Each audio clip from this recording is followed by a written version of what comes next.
Rasmus Hojlund. Big attacker, big number 9. Rasmus Hojlund. Now solid boy, solid 9. Now he just come in, come save now. Let me say save me, day body. If you don't day body, don't day body. But that's it. You know, like I said, we need to find a team. Once I get my team in place with Hojlund in front, forget it.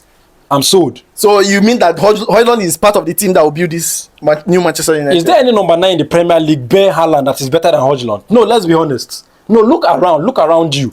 Is there any number 9 in the entire EPL aside Haaland that is overperforming that is better than Hojlund? No. See, Hojlund has scored 5 goals in his last 4 appearances. 5 goals in his last 4 appearances. So that boy, he's still 22. 22, we are still trying to refine him and bring out the best. Once the best comes out, notice him, he doesn't miss goals. Chances comes few and far between, and yet he buries them. He doesn't miss goals. That boy is a top class 9. Look at the second goal. Look at the way he held his man down.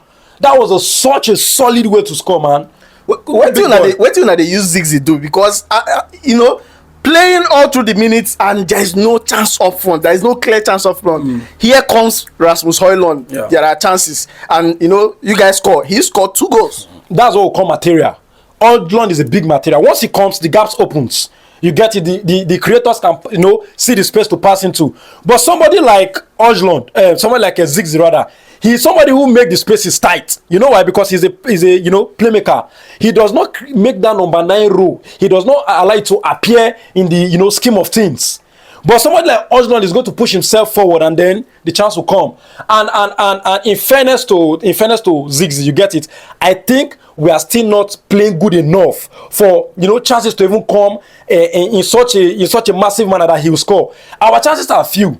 You have to be really strong. Your presence has to be really there for you to score. We don't create too many chances. If they come, you have to be really, you know, energetic to get behind them and then score. Ahmad being wonderful again today. Wonderful performance today. That boy is a top talent. He's a top talent. It's obvious. You know, when opposition fans are telling you that Ahmad is the only player that they recognize in the team, that tells you the level that boy is operating.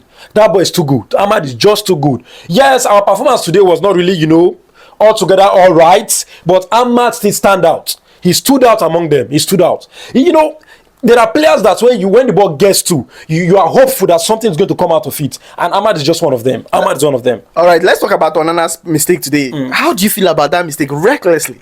Well, I think Onana is starting to behave in such a way that I don't understand, because this season we are starting to praise you and say, hey, Onana is in form. Onana has kept, 6 clean sheets in the league.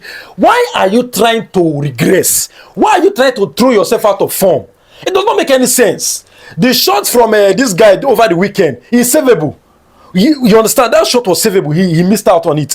Then today again, that was such a reckless pass to delete.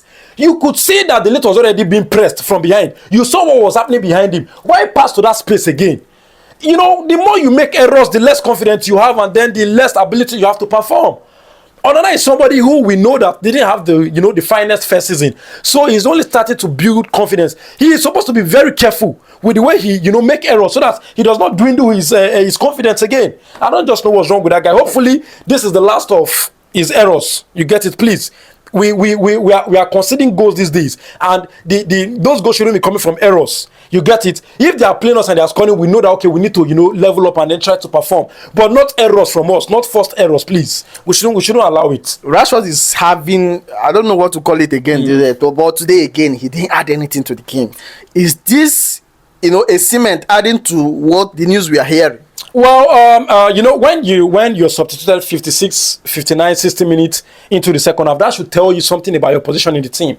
Because, there's not even enough time for you to prove anything. I feel like the manager could have even stopped him during the halftime. But, try to respect his career at United. That's why they decided, okay, let's give him 10 more minutes and then we sub him. Because currently, Rashford on the pitch does not produce anything. We have to be very honest with that. I don't blame him, because it does not owe us the responsibility to perform well. We are the one who should go into the market and bring a competitor. You understand? He can go on the pitch and do what he wants. We are the one that will say, okay, we cannot accept it. And he has been doing it for close to 2 seasons now. We have been, we didn't react in a way that make it seem as if we are uncomfortable or we don't like it. If you don't like the way a player is performing, then make a decision. Make a decision that is going to make the player, restless. and try to, up his game. But we've not done that with Rashford, so I don't blame him. Honestly. Your backline too today was, I don't know how to, explain it, but sometimes too many mistakes. It's not mistakes. It's not sometimes. The backline is shaky. The 3-4-3 thing is still, they're still trying to like come into full knowledge of how to run it. Dalot and Mazri, how to talk into Delete and Martinez. They lack the chemistry to bond and then defend properly. Look at the chance that one Vidra guy could have scored for the equalizer to make it 2-2. It was Delete and Dalot and Lisandro went to cover the ball, and yet the cross went in. These are things that shouldn't happen. If I'm going to, block somebody who's offensively coming, I should not let the cross come in. It's 2 against 1.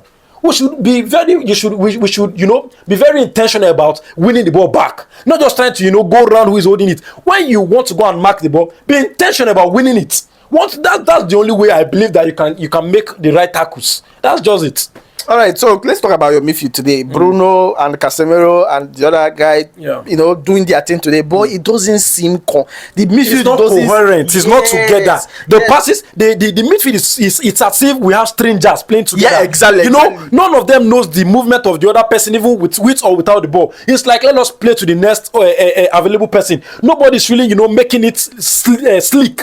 Those passes where your midfielders give to themselves and you be like, no, that's such a, smooth passes. It's not the sequence of, we cannot, Manchester United, we cannot, put 1-2 touches together. We cannot string 10 passes. We can't string 10, our midfielders cannot string 10 passes together. That tells you that they lack bond, they lack bonding. A midfield should be able to, control the entirety of the way your team possesses the ball. Our midfield will lack that control, and I think the underlying effect is Bruno. Bruno is the common denominator of the way my midfield plays, because if the prominent passer of your team is somebody who does not keep the ball, then every other person does not know how to keep the ball. Once the ball comes to Bruno, he moves it away. Exactly. So when you as a top, the captain who is supposed to steady the ship is making the ship unsettled with too many quick passes that are going to the wrong places. He hurries the ball too much. Calm down, get control, attack spaces. Not every time you're hoofing it. No. Calm down. We are big. We have the quality to go at them. Why are we rushing to play as though we are playing a team that we need to attack the spaces before they cover it? No. Let us force the spaces. Let us create it. Look at the way the Chelsea game. I was watching that Chelsea game today. Look at the way the under-17s or the academy boys. Look at the way they handled Astana. It was a game that they kept the ball on the floor, outplayed Astana. The goals came not because of they were trying to counter Astana or anything. It was because they outplayed Astana. That's how we should be playing. We should have a structure. We should have a way, our line of passing should be known. You get it? And that's what we just lack. Once the midfield is able, to put themselves together, make the right passes at the right time, and then steady the game, we're good. And I think Bruno should stop forcing to score, himself to score. He should, concentrate on creating, conserving his generous throwing, away of balls, and focus on passing. One thing, like Bruno is stat obsessed. Like he's obsessed with statistic. He wants the goals plus assist. He sees these things and he loves it. He wants to go to the paper and see big chances created, assists given, goals scored. No, we all see Odegaard for what it is worth. Does not score or create as much as Bruno or De Bruyne, but the way he contributes to the balance of ball progression of his team tells you that okay, this is ball retention. Exactly, ball retention. But Bruno needs to add that to his game. We know that, by his nature, he does not know how to keep the ball. But you're 30, you're the captain.